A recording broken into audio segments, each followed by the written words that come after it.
जय श्री कृष्ण। आप सभी को श्रवण मास शुक्ल पक्ष पुत्रदा एकादशी पवित्र एकादशी की ढेरों शुभकामनाएं। प्रिय भक्तों, आज हम पवित्र एकादशी पुत्रदा एकादशी का व्रत पूजन करेंगे। पवित्र कल्याणकारी पुत्रदा एकादशी का आप व्रत कर रहे हैं 23 अगस्त को। 23 अगस्त को जब आप व्रत करेंगे तो उसका पूजन कैसे करना है, वही विधि मैं आपको यहाँ मंत्र सहित बताने जा रहा हूँ। पूजा की पूरी विधि देखेंगे आप, साथ ही बताएंगे मुहूर्त आदि क्या है, कैसे आरती आदि करनी है, अन्य नियम किन का पालन करना है। तो आइए जानकारी आरंभ करते हैं, पूजन आरंभ करते हैं। आपसे निवेदन है कि ये भगवान की पूजा का वीडियो है तो कृपया एक बार लाइक अवश्य कर दीजिएगा अपने व्रत की सफलता के लिए और भगवान नारायण का आशीर्वाद प्राप्त करने के लिए। कमेंट बॉक्स में अवश्य लिखिएगा जय श्री हरि या ओम नमो भगवते वासुदेवाय। चैनल पर नए हैं और सभी व्रत त्योहार की सही शास्त्रीय जानकारी पाते रहना चाहते हैं तो कृपया चैनल को सब्सक्राइब कीजिए और बेल आइकन को प्रेस कीजिए। आइए अब हम पूजन आरंभ करते हैं। प्रातः काल का स्नान आदि करके स्वच्छ वस्त्र धारण करके आपके घर में जो भी पूजा स्थल है, जहां बैठ के आपको पूजन करना है, वहां आसन लगा के बैठ जाएं और भगवान नारायण का पूजन करना आरंभ करें। एकादशी का पूजन करना आरंभ करें। एक बार आप सामग्री नोट कर लीजिए कि क्या क्या सामग्री है जिसकी आपको आवश्यकता होगी, जिससे कि आप सारी सामग्री पहले ही एकत्र कर लें। सबसे पहले तो भगवान नारायण का कोई चित्र, स्वरूप या प्रतिमा आपके पास होनी चाहिए। उनको स्थापित करने के लिए चित्र, स्वरूप, प्रतिमा जो आपके पास है, उनको विराजमान करने के लिए चौकी की आवश्यकता होगी। चौकी पर बिछाने के लिए पीला वस्त्र हो तो बहुत उत्तम है। भगवान को अर्पित करने के लिए रौली, मौली, पान, सुपारी, पान के 2 पत्ते चाहिएंगे। एक आज की पूजा, जिस दिन आप एकादशी व्रत कर रहे हैं उस दिन की पूजा के लिए, और एक पान का पत्ता प्रयोग होगा पारण वाली दिन की पूजा में। 5 लौंग, 5 इलायची की आवश्यकता होगी और 2 सुपारी की आवश्यकता होगी। इसके अतिरिक्त धूप और दीप आपको अवश्य रूप से लेनी है। आप चाहें तो अखंड ज्योत भी जला सकते हैं। धूप दीप की आवश्यकता दोनों ही दिन होगी। इसके अतिरिक्त पंचामृत बनाने के लिए कच्चा दूध, दही, घी, शक्कर और गंगाजल का प्रयोग हम करेंगे। शहद का प्रयोग वर्जित कहा गया है तो शहद का प्रयोग नहीं किया जाएगा। दूर्वा और तुलसी दल आपने अवश्य लेना है। थोड़ी सी दूब ले लीजिए, जो भगवान गणेश को आप अर्पित करते आए हैं वही दूर्वा भगवान नारायण को अर्पित करनी है। थोड़ी सी दूर्वा और कम से कम 1 पत्ता तुलसी का आपने लेना है। ये सारी सामग्री आप एकत्र कर लीजिए। पत्र पुष्प जो है वो ताजे ही लिए जाते हैं तो उसी दिन लीजिएगा। और पत्र पुष्प एकादशी को तोड़ना भी मना होता है, इसलिए इसका भी ध्यान रखिए कि आप तुलसी दल आदि पहले ही तोड़ के रख लीजिएगा। जो लोग व्हाट्सएप पे मेरे साथ जुड़े हुए हैं उनको मैं पहले ही रिमाइंडर दे देता हूँ कि आगे 2 दिन तुलसी पत्र नहीं तोड़े जाएंगे, पहले ही आज ही तोड़ के रख लीजिए, जिससे कि उनसे त्रुटि ना हो। आप अगर व्हाट्सएप पे नहीं जुड़े मेरे साथ तो जुड़ जाइए, बड़े लाभ होंगे आपको। समय समय पर सभी व्रत त्योहार की जानकारियाँ आपको मिलती रहेंगी। किस दिन कौन से कार्य नहीं करने, रिमाइंडर पहले ही आ जाएगा तो उससे आप पाप करने से बच पाएंगे। तो सारी सामग्री आप एकत्र कीजिए और जो भी आपके घर में पूजा का स्थल है वहाँ पर सारी सामग्री रखिए। स्थान की साफ सफाई कीजिए। आप पूर्व दिशा की ओर मुख करके या उत्तर दिशा की ओर मुख करके बैठेंगे तो उसी के अनुसार आसन लगा लीजिए। एक लोटा लीजिए तांबे का, उसमें थोड़ा सा गंगाजल भरिए, शुद्ध जल भरिए, और एक कोई और पात्र ले लीजिए, कोई गिलास, कोई कटोरी या कोई दूसरा लोटा है तो वो, उसमें थोड़ा सा जल इसी में से डाल लीजिए, जो कि आपकी आचमनी आदि के लिए प्रयोग होगा। संकल्प और आचमनी आदि के लिए प्रयोग होगा। और ये जो लोटे में जल है ये भगवान के पूजन के लिए प्रयोग होगा। जल लेके, सारी सामग्री लेके आसन लगा के बैठ जाइए। लोटे में जो जल लिया है, सबसे पहले इस जल से हम शुद्धिकरण करेंगे स्थान का और सामग्री का।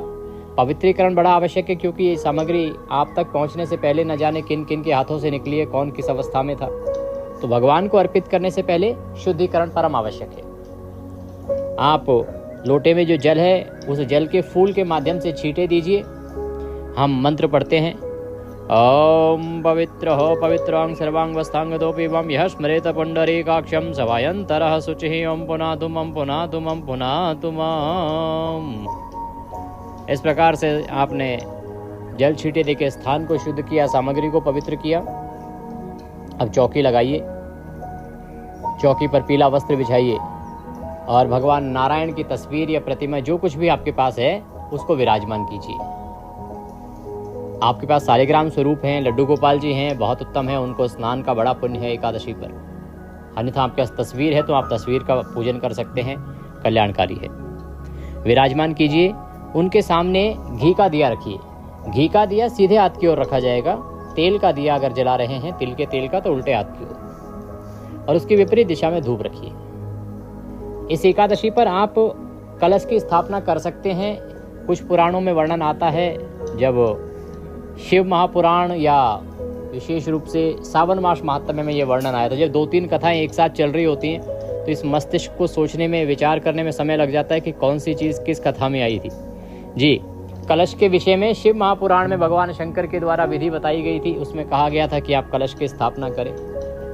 बाकी पद्म पुराण में ऐसा कोई वर्णन मिलता नहीं है। तो आप चाहें तो कलश स्थापित कर सकते हैं, जिनके लिए संभव है, और जिनके लिए संभव नहीं है तो केवल भगवान नारायण की स्थापना कर सकते हैं। कलश स्थापित कर रहे हैं तो चौकी पर ही थोड़ा सा अनाज रखिए, चाहे वो जौ हो, बाजरा हो, गेहूं हो, चाहे चावल से अष्टदल कमल बना लीजिए। देखिए, मेरा जो चैनल है ना, ये ग्राम देहात से लेके अमेरिका, ऑस्ट्रेलिया तक सभी जगह देखा जाता है। तो मेरी पूजा की विधि इस प्रकार से होती है कि सामान्य से सामान्य व्यक्ति भी उसके द्वारा पूजन कर सके, आम से आम जनता भी जिसका लाभ ले सके। इसीलिए मैं आपको ये नहीं कहूँगा कि अष्टदल कमल बना के ही आपको स्थापित करना है या आपको चावल के ऊपर ही स्थापित करना है। अनाज लेना है, इसमें पुराण में भी अनाज कहा गया है। अनाज कोई भी लीजिए, उसके ऊपर आप कलश को स्थापित कर दीजिए। उसमें पहले गंगा जल भरिए, फिर शुद्ध जल भरिए, एक सुपारी, एक हल्दी की गांठ और थोड़ी सी दूर्वा डाल दीजिए। ऊपर पंच पल्लव लगाइए, कलश को रख दीजिए। कलश के ऊपर पूर्ण पात्र रखिए और उसके ऊपर नारियल रख दीजिए।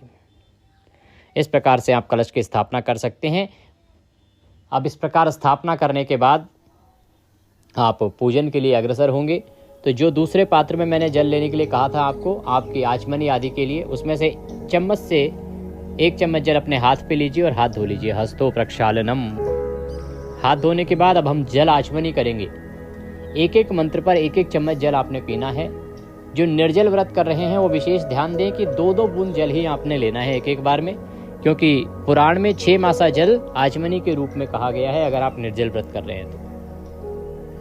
जल लीजिए सीधे हाथ पे। ओम माधवाय नमः, जल लीजिए, पी जाइए। ओम केशवाय नमः, जल लीजिए, पी जाइए। ओम नारायणाय नमः, जल लीजिए, पी जाइए। ओम ऋषिकेशाय नमो नमः, हस्तो प्रक्षालनम, हाथ पे जल लीजिए और हाथ धो लीजिए। अपने आप को तिलक कीजिए, मौली बांधिए।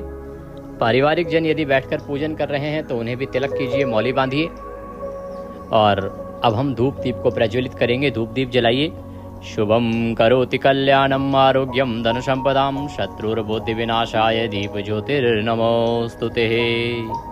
धूप दीप को प्रज्वलित कीजिए। अब हम व्रत पूजन का संकल्प करेंगे। जो संतान प्राप्ति के लिए व्रत पूजन कर रहे हैं तो संकल्प में वह अवश्य बोलिएगा, भाव रखिएगा कि आप संतान प्राप्ति के लिए व्रत कर रहे हैं। वैसे मैं सारी चीज़ें बुलवाऊंगा यहाँ पे। अपने सीधे हाथ पे जल लीजिए, पुष्प लीजिए, दक्षिणा के रूप में जो भी कुछ रखना चाहें रख सकते हैं। 3 बार बोलिए ओम श्री विष्णु, ओम श्री विष्णु, ओम श्री विष्णु। अपना नाम, अपना गोत्र, जिस स्थान पर बैठकर संकल्प कर रहे हैं वहाँ का मकान नंबर, क्षेत्र का नाम, शहर का नाम। श्रवण मासे शुक्ल पक्षे एकादश्यायाम पुण्यतिथियो रविवासरे आयु आरोग्यता प्राप्त्यार्थाय सुख संपत्ति प्राप्त्यार्थाय भगवान नारायण प्रसन्नार्थाय संतान कामनार्थाय। जो संतान की इच्छा रखते हैं वही बोलेंगे ये सब। संतान कामनार्थाय एकादशी व्रत पूजन च कथा श्रवण संकल्पम अहं करिष्ये। बोले सौ श्री विष्णु शरणौ शरणम प्रपद्ये। और यह संकल्प भगवान के चरणों में अर्पित कर दीजिए। संकल्प करने के बाद अब भगवान का पूजन आरंभ करेंगे। भगवान के सामने एक पात्र रख दीजिए, कटोरी आदि, उसी में आप पूजा की सारी सामग्री अर्पित कीजिएगा। इससे सब व्यवस्थित रहेगा, सामग्री भी इधर उधर फैलेगी नहीं, जल आदि पैरों में भी नहीं आएगा। सबसे पहले भगवान गणेश का ध्यान करेंगे। गणेश जी महाराज को आप विराजमान भी कर सकते हैं। अगर आपके पास हैं तो, अन्यथा ध्यान करके भी पूजन कर सकते हैं। हाथ में पुष्प लीजिए, भगवान गणेश का ध्यान कीजिए।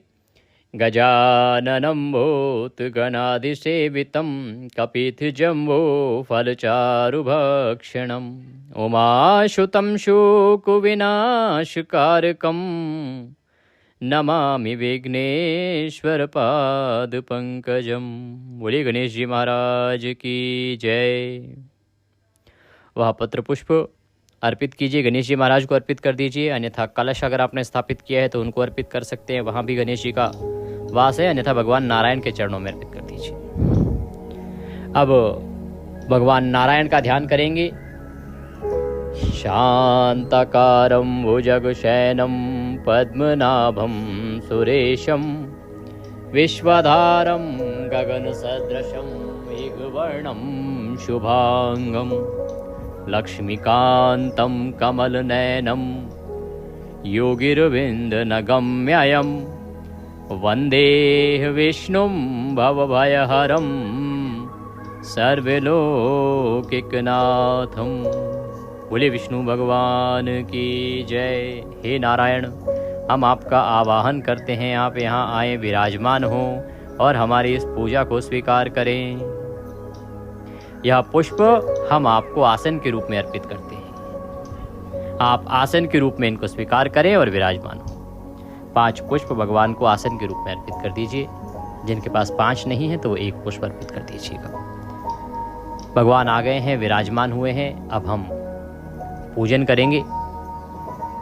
अगर किसी ने कलश भी स्थापित किया है तो वहाँ आप कलश का पूजन भी इसी प्रकार से करेंगे। पहले मैं भगवान का पूजन बताता हूँ, उसके बाद कलश का पूजन भी आपको बता दूंगा।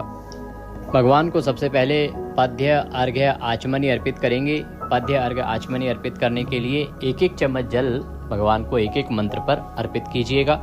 जिनके पास प्रतिमा है, शालिग्राम भगवान है या गोपाल जी हैं, तो आप उनको किसी पात्र में, थाली आदि में विराजमान कीजिए, जिससे कि जल उनको अर्पित करें तो वो इधर उधर फैले नहीं। ओम भूर्भुवः श्री नारायणाय नमः, श्री माधवाय नमः, श्री शालिग्राम देवाय नमो नमः।